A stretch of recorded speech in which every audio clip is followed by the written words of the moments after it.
Ravers, welcome back to my channel. And if you're new here, I'm Raven and I'll be taking you out with me on my journey to conquering rheumatoid arthritis. But welcome to my new series, Tidbit Tuesdays with Rae, where on Tuesdays I'll share recipes, give tips, and answer any questions you all may have about rheumatoid arthritis. So on this Tuesday, I'm going to start it off by explaining what rheumatoid arthritis is, since that's what my page is about.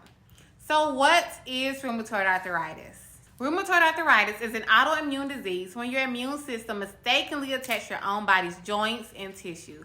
The way my doctor explained it to me when I was first diagnosed is that you have like these little worker bees in your body that's supposed to fight off the bad bacteria and viruses so you can recover faster from common colds or even the flu, but instead they're confused and are attacking your joints and organs such as your lungs, eyes, and heart.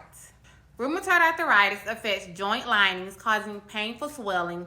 Over long periods of time, the inflammation associated with rheumatoid arthritis can cause bone erosion and joint deformity.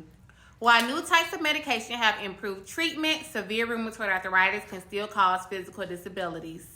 Thank you for joining me today. If you all have any questions about rheumatoid arthritis, please feel free to write them below, send me a DM on Instagram, or email me at raventakesra@gmail.com. See you next Tuesday.